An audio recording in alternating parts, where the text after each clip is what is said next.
Hello all, welcome to the video once again.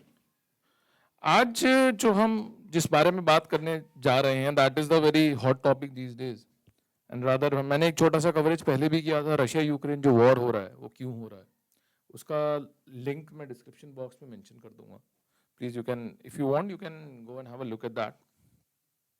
आज हम जो कवर करने जा रहे हैं कि रशिया यूक्रेन की वॉर की वजह से जो फाइनेंशियल सिस्टम है वो हमारा वो किस तरह से हैम्पर होगा, हो रहा है या कैसे हैम्पर हो सकता है, and how it can lead to a global financial crisis once again like what happened in 2008। Okay, so let's start with it. Okay, all of us know कि Russia invaded Ukraine somewhat like 10 days back, and post that or to counter that, most of the countries, precisely Western countries, are putting up some economic sanctions on Russia, जिसकी वजह से they are trying कि हाँ भाई Russia जिसे बोलते हैं cease fire कर दे and they can end the war. What our Western leaders are doing, that they've announced a set of restrictive economic measures. The word is restrictive, okay, to target Russian financial institutions and individuals. जो major sanctions है इसमें कि Russian banks को Swift से हटा दिया गया। Swift क्या होता है? It is nothing but society for world wide international financial telecommunication which actually verifies all the international payments जो भी होती हैं। ठीक है, फिर रशिया के और रशिया ओलिगार्क्स के, रशिया के जो बहुत बड़े बिजनेसमैन हैं और रशियन कंपनीज हैं, उनकी जितनी भी एसेट्स हैं वेस्टर्न कंट्रीज में, यूरोप में, यूके में, उन सबको फ्रीज कर दिया गया।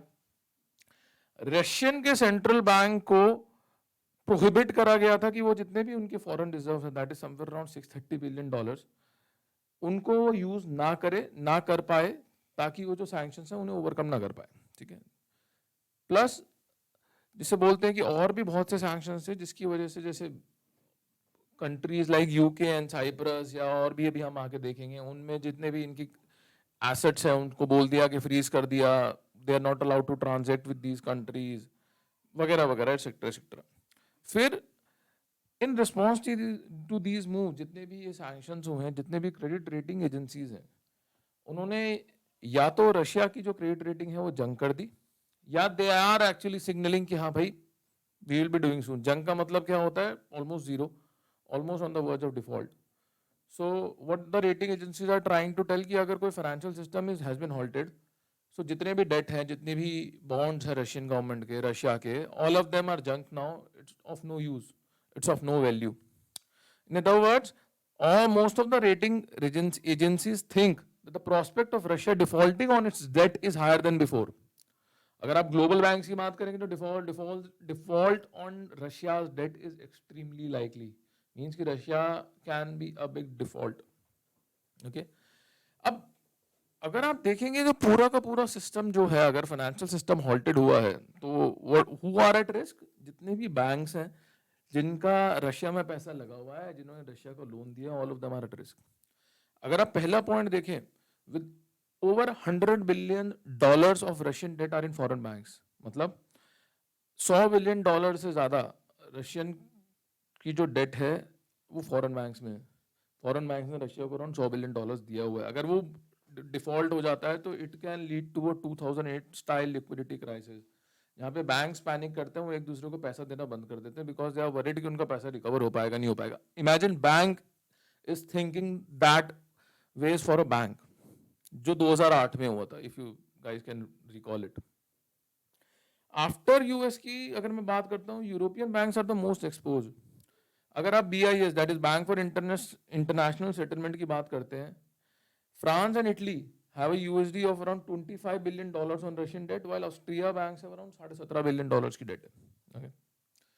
अब contrary to this अगर मैं बात करूं तो US के कुछ कुछ बैंक्स ऐसे हैं who have learned their lesson from after the Crimea sanctions of 2014 and they have like don't have that much exposure, like Citibank का सिर्फ $10 बिलियन का एक्सपोजर है as compared to 2.3 trillion dollars का जो उनका डेट है, जो बुक्स है, सॉरी। ठीक है, ये तो है banks can it can lead to a, जिसे बोलते हैं ना कि contagion effect, and banks might not lend to each other and it can lead to, जिसे बोलते हैं ना क्रेडिट साइकिल स्टॉप हो सकता है and it can lead to again financial crisis. अब बात करते हैं कि जो सबसे बड़ा जो सफरर है रशिया ने जिस पे अटैक करा है यूक्रेन, अब अगर यूक्रेन पे सारा इंफ्रास्ट्रक्चर खत्म हो गया है, यूक्रेन हैज बीन इन्वेडेड, तो there is a very high probability कि Ukraine might default as well. Ukraine has $60 billion of bond debt, जो कि जंग में रशिया की तरह हैज बीन डाउनग्रेडेड. ओके. फिर फिच की अगर बात करते हैं, BNP Paribas and Credit Agricole are the most expose to Ukraine because the local subsidiaries in the country. ये जो दो फ्रेंच बैंक्स हैं, इनका मेजरली जिसे बोलते हैं इनकी जो लोकल सब्सिडरीज हैं, they are Ukraine and they are the most expose. Société Générale, UniCredit are the European banks जिनके सबसे बड़े ऑपरेशंस कहाँ हैं? रशिया में. And both are most export to Russian debt. So वहां पे दो बैंक जो थे बड़े बड़े, वो यूक्रेन में डिफॉल्ट की कगार पे आ जाएंगे कि यूक्रेन डेट जिससे बोलते हैं कि जीरो होने की कगार पे है, यहाँ पे रशिया पे. आई एम नॉट सेइंग कि बैंक्स का कैपिटल जीरो हो जाएगा, but they might lose a very major chunk of that. सबसे इंपॉर्टेंट इफेक्ट है, ये लास्ट पॉइंट पढ़िए, sharp rise in the cost of raising US dollar financing in the euro swaps market. इससे क्या हो रहा है, जो बोरोइंग है it will be getting costlier. As a result जितनी भी वहां पे इंटरनेशनल ट्रेडिंग है या ट्रेड में जो मार्जिन प्रेशर है वो बहुत ज्यादा इंक्रीज हो जाएगा. मींस की margins might go down. Big banks use this market to raise the dollars that are essential for most international trade. So higher rates will put additional pressure on their margin. Which banks we are talking about? Again, Russian banks and Ukrainian banks, to be very precise. आगे चलते हैं. अब ये तो हो गया, Russia default कर गया, बैंक डिफॉल्ट कर गया, इसके रिपरकशंस क्या हो सकते हैं? कुछ मत पढ़िए, last point. Morning star, very good reputed primary research firm of US.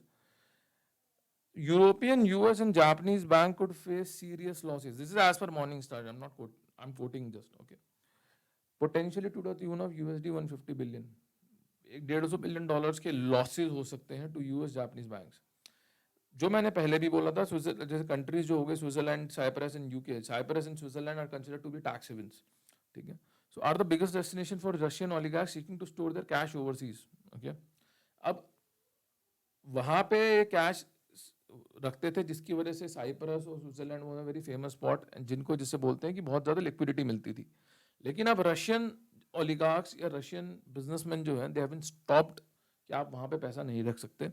So it might affect these countries as well and they might lose quite a bit of liquidity and money due to that even. Last but not the least, ये तो banks पे effect थे. Banks के अलावा क्या क्या effect आ सकते हैं? Any companies that are owed money by Russian businesses are going to struggle to get repaid. जो भी ऐसी कंपनी है जिन्हों को पैसा रशियन बिजनेसेस से आना है, they might not get repaid properly क्योंकि rouble which is the Russian currency is already down 30% and swift restrictions की वजह से payments will be very difficult. For example, ये देखिए, Reuters has reported that US companies की बात कर रहे हैं हम, बैंक्स की बात नहीं कर रहे, have around $15 billion of exposure to Russia. Some oil companies like Shell and BP, they have said that they are going to offload that they have owned in Russia because everybody is like कि Russia will default. So जिस भाव पे भी जो भी कुछ बिक रहा है बेचो.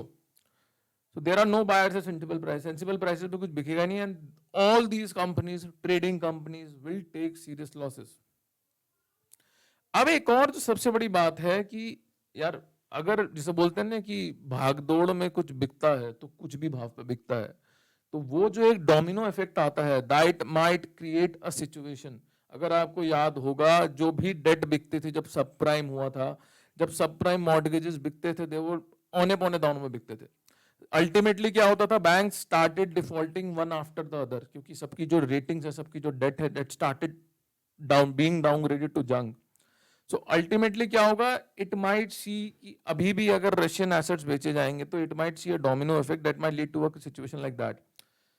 Last but not the least, जो आपका यूके का सबसे बड़ा पेंशन फंड है, university superannuation scheme, they also want to sell its US assets.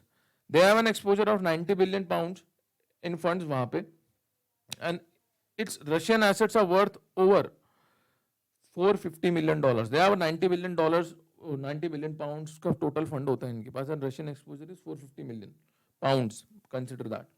सो अगर हम नटशेल में देखें तो जितनी भी ये जो भी वॉर है, जो भी सैंक्शंस हैं, it is doing nothing but it is actually hampering both the countries and to a great level the world economy at a very high scale.